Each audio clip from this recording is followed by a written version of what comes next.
YouTube channel.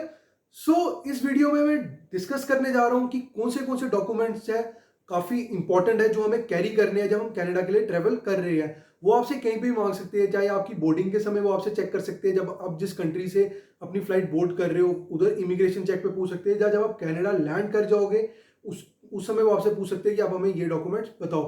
तो ये video जो है काफ़ी ज़्यादा लंबी होने वाली है आज, क्योंकि काफ़ी ज़्यादा डॉक्यूमेंट्स हैं, नियर अबाउट 15 टू 20 डॉक्यूमेंट्स हैं जो हमें कैरी करके लेके जाने अपने साथ, कोई भी स्किप नहीं करना। तो वीडियो को एंड तक जरूर देखना कि आप कोई भी चीज जो है स्किप नहीं कर पाओ। वीडियो को स्टार्ट करने से पहले जल्दी से चैनल को सब्सक्राइब कर लो, साथ में बेल आइकन को प्रेस कर लेना कि आप मेरी आने वाली कोई भी लेटेस्ट अपडेट जो है आप वो स्किप नहीं कर पाओ। साथ ही साथ वीडियोस को ज्यादा से ज्यादा अपने फ्रेंड्स के बीच में सर्कुलेट किया करो कि जो इन्फॉर्मेशन है वो सबके बीच में पास ऑन हो जाए।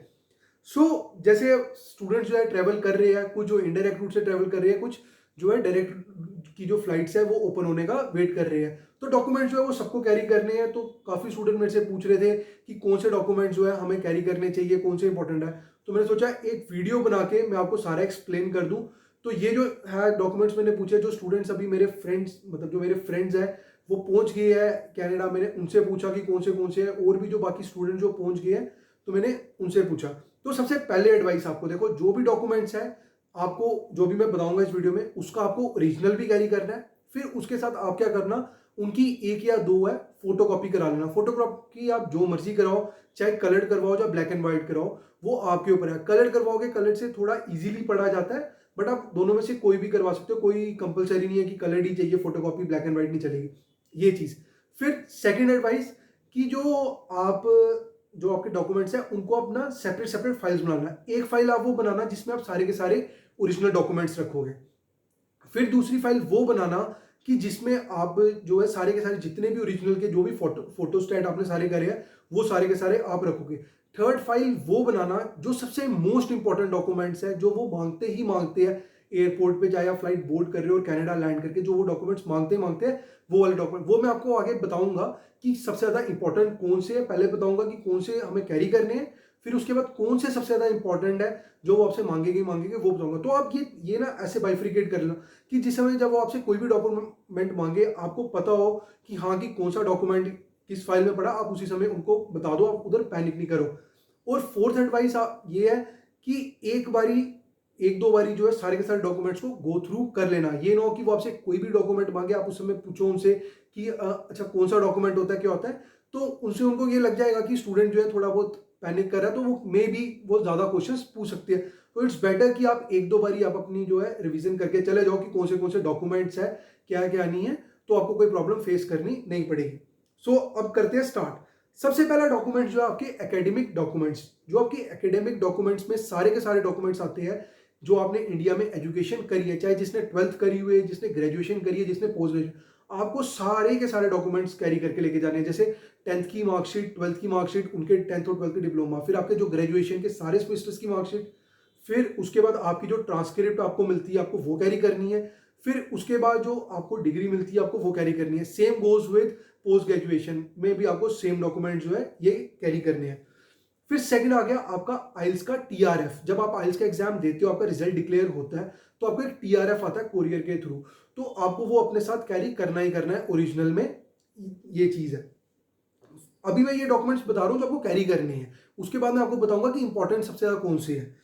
फिर उसके बाद आपको जो आपका पासपोर्ट आपको वो कैरी करने हैं। किसी के एक पासपोर्ट होता है, किसी के एक से ज्यादा पासपोर्ट होते हैं, तो आपको जो है आपका जो पुराना पासपोर्ट आपको वो भी कैरी करना है, और आपका जो न्यू पासपोर्ट है वो तो आप कैरी करोगे क्योंकि उसमें आपकी स्टैंपिंग होनी है।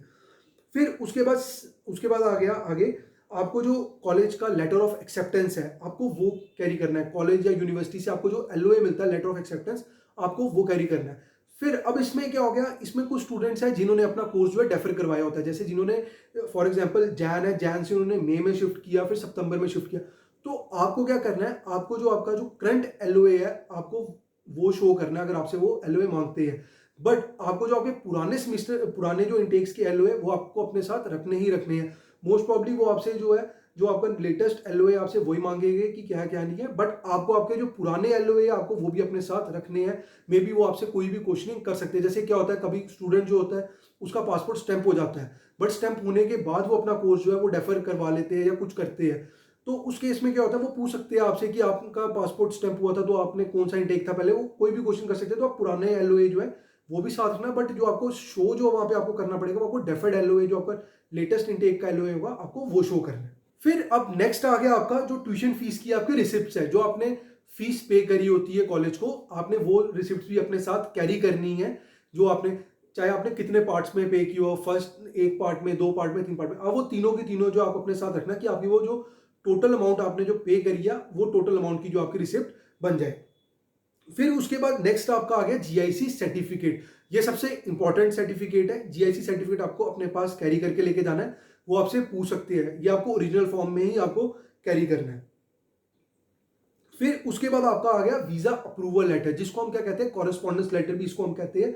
ये कब आता है, जब आपका जो वीजा स्टैंप हो जाता है उसके बाद आपको जो है वीजा अप्रूवल लेटर आता है। तो आपको ये भी जो है अपने साथ कैरी करना है। मतलब एक किस्म का इसको पोर्ट ऑफ एंट्री भी आप कह सकते हो, जिसमें मेंशन किया हो जाता है कि हम आपको एंट्री दे रहे हैं, आप कनाडा आने के लिए आप आ सकते हो, बट आपको जो है ये आपका इसके थ्रू नहीं आ सकते, आपको स्टैंप पासपोर्ट भी चाहिए होगा आने के लिए।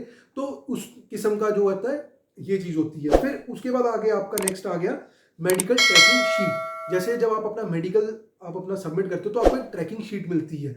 तो आपको वो अपनी ट्रैकिंग शीट जो है वो भी आपको अपने साथ कैरी करनी है, क्योंकि वो उससे आपका चेक करेंगे कि आपका जो मेडिकल है वो एक्सपायर हो गया है, वैलिड है या नहीं है। तो ये आपको अपने साथ जरूर रखना है। फिर उसके बाद अब आ गया CAQ। CAQ ये उन स्टूडेंट्स के लिए होता है जिन्होंने क्यूबेक के कॉलेजेस में अप्लाई किया होता है। तो ये उन स्टूडेंट्स को कैरी करना है जो क्यूबेक के कॉलेजेस में जिनकी एडमिशन हुई है, जिनके पास वीजा है, तो ये वो स्टूडेंट्स कैरी करेंगे। फिर उसके बाद आपको जो आपके पासपोर्ट रिक्वेस्ट लेटर आई है, अब वो भी अपने साथ कैरी कर लेना।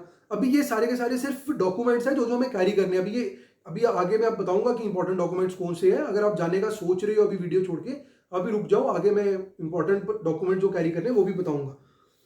फिर उसके बाद आपका वही बायोमेट्रिक वैलिडेशन लेटर, ये आप अपने साथ कैरी कर लेना, क्योंकि आपको फ्यूचर में भी आपको काम आएगा। अब आपने एक बारी बायोमेट्रिक्स दे दी है तो वो आपके 10 ईयर्स के लिए वैलिड है। जैसे अब आपने कनाडा जाके PR की फाइल भी अप्लाई करोगे, कुछ करनी है आपने, तो आपको वापस से बायोमेट्रिक्स देने की जरूरत नहीं है, क्योंकि हमने बायोमेट्रिक्स दे दी और वो हमारे 10 ईयर्स तक वैलिड होती है। फिर उसके बाद आगे अपना जैसे अब आगे आ गया, हाँ, आपको आपका टाइम टेबल। जैसे अब आप जो वो स्टूडेंट्स जो बीच में, जैसे सेमिस्टर के बीच में जा रहे हैं, उनके लिए आपको आपका टाइम टेबल जो है वो साथ में लेके जाना है। मतलब जैसे वो आपसे पूछ सकते हैं कि आपकी क्लासेस चल रही है नहीं चल रही है, क्या है क्या नहीं है, तो आप उनको आपका टाइम टेबल शो कर सकते हो कि ये मेरी क्लासेस है वो। फिर दूसरा क्या हो गया, आप चीज़ क्या मंगवा सकते हो, आपकी एनरोलमेंट लेटर। जैसे एनरोलमेंट लेटर जब आप कोई कोर्स स्टार्ट करते हो, जैसे जो रिटर्निंग स्टूडेंट्स होते हैं जो सेकंड सेमेस्टर में जा रहे हैं उनके लिए, तो उनके लिए एनरोलमेंट लेटर काफ़ी इंपॉर्टेंट होता है। वो आपको कॉलेज वाले प्रोवाइड करते हैं, आपको आपके कॉलेज से लेना पड़ेगा, कि जिसमें होता है कि हाँ ये स्टूडेंट जो है हमारे कॉलेज में है, ये अपने सेकंड सेमेस्टर की क्लासेस स्टार्ट कर रहा है। बट जो न्यू स्टूडेंट्स हैं उनको टाइम टेबल लेके जाने की जरूरत नहीं है, क्योंकि आप अपनी क्लासेस के जो है प्रायर 3 वीक्स या 4 वीक्स से पहले ट्रैवल कर रहे हो, तो तब तक आपको लेके जाने की जरूरत नहीं है। सेकंड ना आपको जो है एनरोलमेंट लेटर की जरूरत है, आपके लिए LOA जो है आपका काफी है। ये उन स्टूडेंट के लिए है जो फर्स्ट सेमेस्टर में जा रहे हैं, जो अपने सेमेस्टर से पहले या फर्स्ट सेमेस्टर की स्टार्टिंग में जा रहे हैं। जो मिडल में जा रहे हैं या जिनकी क्लासेस चल रही है वो जा रहे हैं, वो अपने साथ टाइम टेबल भी रख लेना, और साथ ही साथ आपको जो एनरोलमेंट लेटर है वो भी आप अपने साथ रख सकते हो। फिर उसके बाद आगे आपका क्या आ गया, कोविड टेस्ट। जो आप ट्रैवल कर रहे हो, जिस कंट्री से भी आप ट्रैवल कर रहे हो, जैसे फॉर एग्जांपल आप इंडिया से जा रहे हो इनडायरेक्ट रूट से, तो आप देख लेना कि उस कंट्री तक के लिए आपको कोविड टेस्ट की रिपोर्ट की वैलिडिटी आपको कितने आवर्स की चाहिए, आप वो कर लें। जैसे फॉर एग्जांपल सर्बिया से अगर आप ट्रैवल कर रहे हो, सर्बिया में है कि आपको 48 आवर्स तक का आपका जो कोविड टेस्ट रिपोर्ट है वो वैलिड होनी चाहिए।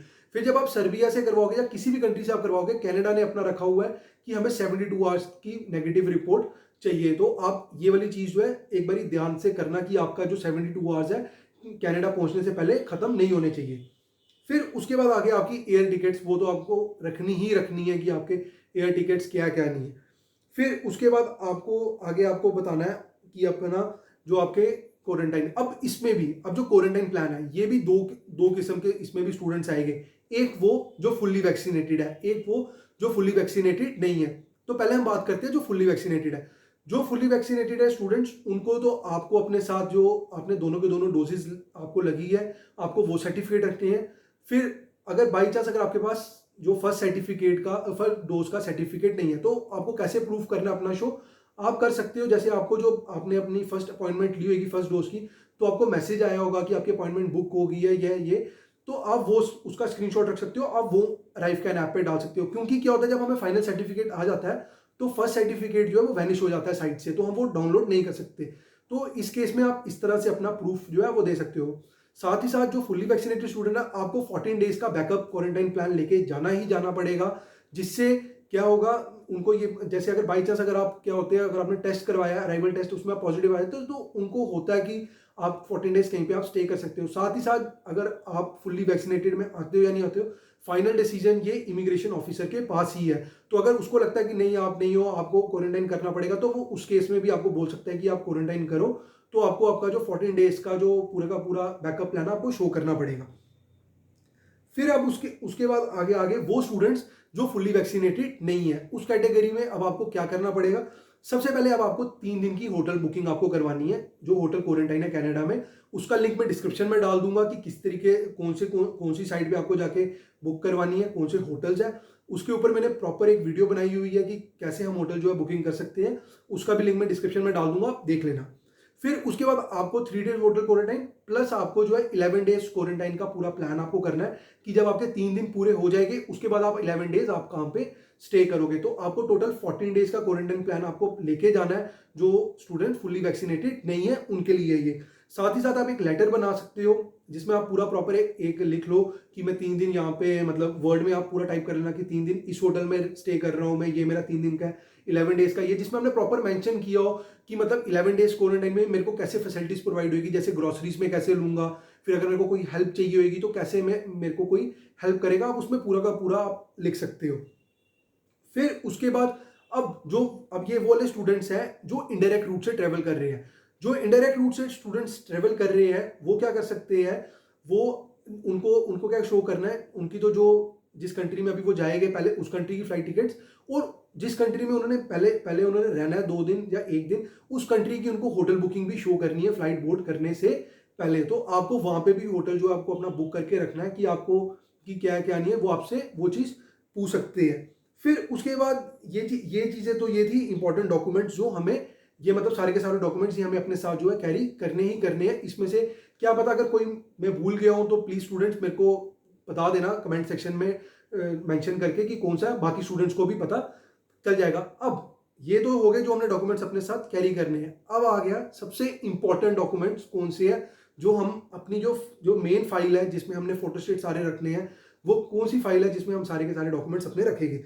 सबसे पहले आपको वहां पे अपना जो है लेटर ऑफ एक्सेप्टेंस आप अपना रखोगे, जो आपका कॉलेज से आपको मिलता है लेटर ऑफ एक्सेप्टेंस अपने वो। दूसरा, आप अपना टाइम टेबल स्केड्यूल जो है वहां पे रख लेना, साथ ही साथ एनरोलमेंट लेटर।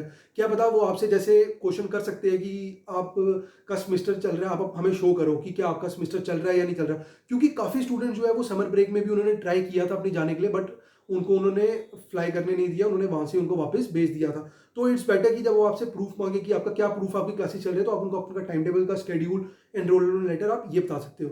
फिर उसके बाद आपको जीआईसी आप अपनी वहां पे उसी फाइल में रखना कि आपसे अगर आपसे वो फंडिंग का पूछे तो क्या कहेंगे। हाँ, और एक और चीज, इस चीज में आपको एक और क्लियर करना चाहता हूँ, जैसे कुछ कुछ स्टूडेंट्स होते हैं उन्होंने अपना लोन भी लिया होता है, जैसे नेक्स्ट 1 साल की तो फीस सबमिट करके जा रहे हैं, बट सेकंड ईयर में उन्होंने अपना लोन के लिए अप्लाई, लोन के थ्रू ही उन्होंने, तो वो अपनी लोन की लेटर भी अपनी लेके जा सकते हैं। मे बी कभी बार इमिग्रेशन ऑफिसर आपसे पूछे कनाडा पहुंच के कि आप अपनी जो नेक्स्ट ईयर की फीस है वो आप कहाँ से पे करोगे, तो आप उनको शो कर सकते हो कि मेरा जो नेक्स्ट ईयर का मेरा लोन है, तो ये चीज़ है, मेरे को लोन है, तो मैं वहां से ही मेरी जो फीस है वो फंड हो जाएगी। तो आप अपने साथ ये चीज़ रख लेना। फिर उसके बाद जो आपकी पोर्ट ऑफ एंट्री लेटर, जो मैंने आपको बताया था वीजा अप्रूवल, जब आपका पासपोर्ट स्टैंप होकर आ जाता है, ये उसके बाद आता है, तो ये आपको अपने साथ कैरी करना ही करना है। फिर उस फाइल में आपको आपके जो 3 दिन की होटल बुकिंग है वो आप अपने साथ, और 11 डेज की क्वारंटाइन आपको प्लान जो है वो रखना है उन स्टूडेंट्स के लिए जो फुली वैक्सीनेटेड नहीं है। जो फुली वैक्सीनेटेड है वो आपको आपको अपने साथ जो आपके जो डोजेज है उनका जो पूरा का पूरा प्रूफ है वो उस फाइल में रख सकते हो। फिर साथ ही साथ आपको कोविड जो रिपोर्ट है वो तो आपको आपका हाथ में ही रखनी पड़ेगी, क्योंकि आपसे जब आप फाइनल जहाँ से आप फ्लाइट लोगे आप कनाडा के लिए, वो आपको हर पॉइंट पे आपसे पूछेंगे कि आप अपनी कोविड नेगेटिव की रिपोर्ट दिखाओ। इनफैक्ट जब आप यहाँ से भी किसी इनडायरेक्ट कंट्री में जाओगे वो तब भी आपसे आपकी कोविड रिपोर्ट जो आपकी पूछेगी ही पूछेगी। तो कोविड रिपोर्ट को अपने पास ही रखना कि आप जैसे ही वो आपसे पूछे तो आप वो उसी समय प्रोवाइड कर दो। तो ये चीज़ होगी। फिर उसके बाद जैसे अब स्टूडेंट्स के माइंड में काफ़ी ज़्यादा डाउट था कि हमें कॉलेज से ट्रैवल सपोर्ट लेटर लेनी है या नहीं लेनी। आपको कॉलेज से कोई भी ट्रैवल सपोर्ट लेटर नहीं लेनी है, कॉलेज से कुछ आपको नहीं लेना, क्योंकि उन्होंने पहले ही मेंशन किया हुआ है अगर आपका कॉलेज डीएलआई लिस्ट के अंदर है और आपके प्रॉपर वीज़ा तो आप ट्रैवल कर सकते हो, तो आपको कोई जो वो है प्लान लेने की ज़रूरत नहीं है। फिर ये सारे के सारे डॉक्यूमेंट्स थे, क्योंकि इमिग्रेशन ऑफिसर जो है आपसे कुछ भी क्वेश्चंस आपसे कर सकता है। मेक श्योर कि आप जो है कॉन्फिडेंस होकर आप बात करो, कोई कहीं पे भी पैनिक नहीं करो। जो भी आपसे वो क्वेश्चन पूछेंगे आप सीधा उनका आंसर दे देना। बाकी जाने से पहले एक बार गो थ्रू सारे डॉक्यूमेंट्स को कर लेना। ये ना हो कि आप कोई भी चीज़ जो है आप मतलब आपको आपके पास हो बट आपको आइडिया नहीं हो कि उसको क्या कहते हैं, तो आप उस समय आप वहाँ पे पैनिक कर सकते हो। इट्स बेटर कि आप पहले से ही रिवाइज करके आप चले जाओ कि आपकी क्या क्या डॉक्यूमेंट्स है, क्या क्या नहीं है, तो आपको कोई प्रॉब्लम फेस नहीं करनी पड़ेगी। फिर अब बात करते हैं लास्ट में करेंसी की। जैसे काफ़ी स्टूडेंट्स के माइंड में था हम करेंसी कितनी, देखो करेंसी जो है वो आपके ऊपर, आप मैक्स टू मैक्स $2000 कैरी कर लेना, आपके लिए सफिशिएंट है। जैसे अगर जिन्होंने 3 दिन होटल की क्वारंटाइन का भी उन्होंने पे कर दिया, 11 डेज वाला भी इंडिया से ही पे करके जा रहे हैं, उनके लिए $1000 भी काफ़ी है। साथ ही साथ अगर वो फॉरेक्स कार्ड तो सारे के सारे अपना कैरी करेंगे, आप करेंसी जो है उसमें लोड कर सकते हो। तो करेंसी का कुछ इतना वो नहीं है, बट यही है जहाँ से आप करेंसी लोगे तो वो आपको जो है जो करेंसी का जो रिसिप्ट है वो भी आपको वो देंगे ही देंगे, बिल जो उसका होता है, तो आप वो बिल अपने साथ कैरी कर सकते हो, उसमें कोई प्रॉब्लम नहीं है। तो ये सारे के सारे डॉक्यूमेंट्स थे। अब इधर तक आ ही गए हो तो वीडियो देख ही रहे हो तो चैनल को जरूर सब्सक्राइब कर लेना कि जो मेरी नेक्स्ट वीडियो है वो भी आप सारी की सारी देख सको। बाकी अगर आपको कोई भी डाउट है कि और कौन से डॉक्यूमेंट्स है किसी चीज़ को भी लेके, आप मेरे को कमेंट सेक्शन में बता देना। या अगर मैंने कोई डॉक्यूमेंट स्किप कर लिया है वो भी इंपॉर्टेंट है, तो आप प्लीज़ मेरे को कमेंट सेक्शन में बता देना। ह्यूमन नेचर है, कुछ ना कुछ चीज़ तो स्किप हो सकती है, तो वो भी आप मेरे को कमेंट सेक्शन में बता देना। कोई प्रॉब्लम है, कोई हेल्प है, मेरे को इंस्टाग्राम पे आप जब चाहे मैसेज कर लेना, मैं आपको जल्द से जल्द जो है रिप्लाई करने की कोशिश करूंगा, क्योंकि मेरा मोटिव यही है कि मैं जितनी ज़्यादा स्टूडेंट्स की हेल्प है वो कर सकूं, क्योंकि मेरे को पता है स्टूडेंट इस समय क्या प्रॉब्लम फेस करें। यही सिचुएशन लास्ट ईयर मेरी भी थी। मैंने लास्ट ईयर जैन 2020 में अपना आइल्स का एग्जाम दे दिया था, उसके बाद ये कोविड का सारा सब कुछ सिनेरियो जाके मैं भी काफ़ी ज़्यादा फ्रस्ट्रेट और मेरा भी जो मोरल है वो डाउन होने लग गया था। तो मेरे को भी पता है कि स्टूडेंट इस समय क्या फेस कर रहे हैं। अप्रूवल्स नहीं आ रहे हैं पीपीआर की, किन्हीं को रिफ्यूजल्स आ रहे हैं, किसी का 50% फाइल मतलब प्रोसेस हो गई हुई है आगे नहीं हो रहा, बायोमेट्रिक्स की टेंशन। मेरे को पता है कि आप सारे के सारे किन सिनेरियो से आप निकल रहे हो, क्या क्या नहीं है। तभी मैंने ये चैनल स्टार्ट किया था कि मैं जितनी ज़्यादा हो सके स्टूडेंट्स की हेल्प करूंगा। जो मेरा एक्सपीरियंस है सारा मैं इस वीडियोस के अपने यूट्यूब चैनल के थ्रू मैं आप सबके साथ शेयर करूंगा। So that's it for today. मिलते हैं अगली वीडियो में। Thank you.